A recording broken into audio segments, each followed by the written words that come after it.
Wow, ang ganda-ganda naman. Hello mga ka-vibes, mga ka-friendship, here we are again at ituloy natin ang ating naputol na usapan ng nakaraan. Well, as you see, andito ulit tayo, andito sa mga bamboo lanterns, handmade ang mga yan. You see, may mga butas siya kasi may mga purpose yan. But anyway, this is the renowned Arashiyama Bamboo Grove. And this is the pathway to the sacred forest. You see that gate over there? That is the way to the sacred forest. Tara, lapit tayo. Ayun siya oh. Ano nga kaya ang nasa loob niyan? Next time, yan ang i-vlog natin. Wow, look at those umbrellas. Floral din siya. Wow. Balita ko pwede siyang rentahan. For only 200 yen with bamboo lanterns pa. O di ba ang mura? Complimented siya. Why not? Coconut, di ba? Look. Well, this shows how artistic Japanese people are. Yung floral umbrellas nila, wow, super. Illuminated Japanese umbrellas daw ang mga yun. Alright, let's go. Let's talk about it next time. But now, we're going to Kakenoyu Hot Spring. The place is so relaxing. Naku, pumunta kayo dito. Ang ganda-ganda talaga. Ang sarap sa pakiramdam. Yun, may pagoda siya sa banda dun, no? Replika lang yan, pero ang tunay niya nandun sa Sacred Forest. Ayun, ang Kakenoyu. So classy ang lugar na yan. At you know what? It's a natural hot spring. At sa lalim pa na 1,750 meters ang pinagkunan ng tubig na yan. At kilala yan bilang Beauty Hot Spring. And wow, look at that. Wakari no Yagura or Japanese Light Tower. Tower-style object daw yan na in-install dyan to welcome the visitor. Oh, to welcome us. Bongga, diba? Pero maganda siya, ha? Alright, let's get inside. Kakenoyu is located in Hanabiyori, katabi ng Yomiuri Land. So it's so easy siyang malocate. Okay, let's get in. Ooh, look! Ayan, tara nang pumasok. Sinalubong tayo ng mga shoe racks. And then, ng coffee lounge. Hala, tara na, simulan natin dito sa indoor pa. Okay, ayan. Highly carbonated spring water yan. May maligamgam na temperatura yan sa 38 degrees. At dahil sa malaking dami ng carbon dioxide gas na idinagdag dyan, inaasahang mas mapapabuti nito ang sirkulasyon ng dugo at ma-improve ang kondisyon ng balat at mapanatiling mainit ang katawan. Sayang nga lang no, hindi ko maipakita kasi so private na yan. At yan naman ang jet bath and relax bath. Wow, ang sarap. Minamassage ang buong katawan pati talampakan. Yung bandang dulo doon, yun ang relax bath. Wow, ito naman superb. Social siya. Biruin mo, nakababa tayo sa mainit na tubig na may petals and fruits.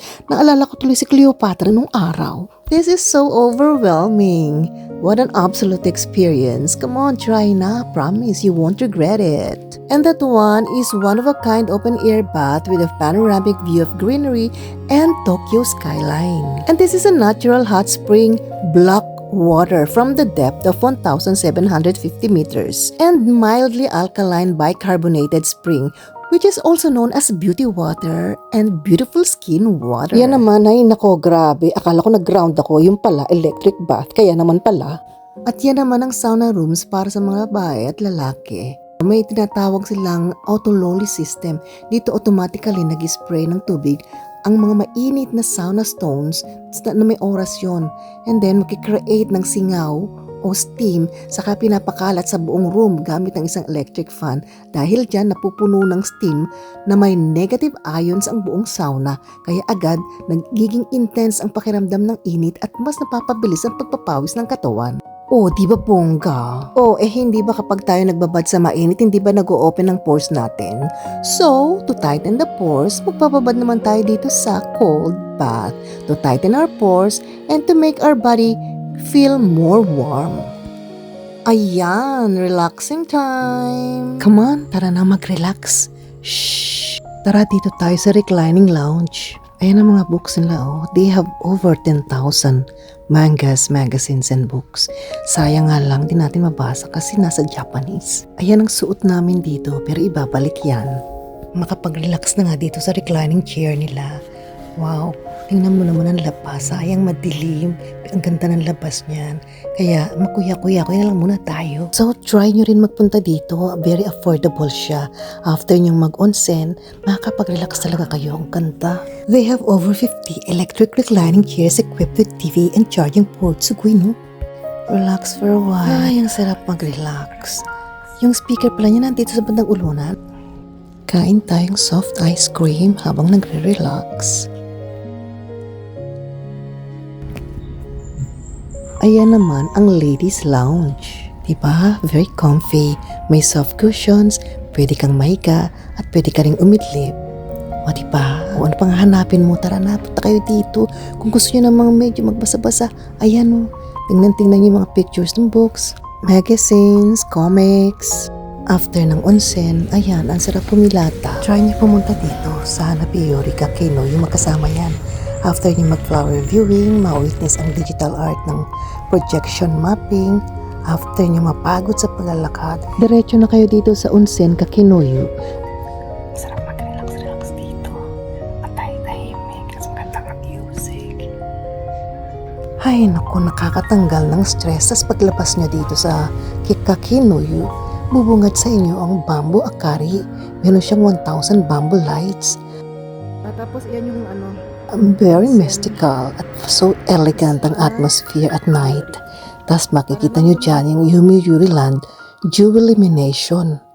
Yes, dyan naman ako napakaraming ilaw. Talaga namang ilang ilaw ba yun? 4 million plus LED lights in gemstone colors.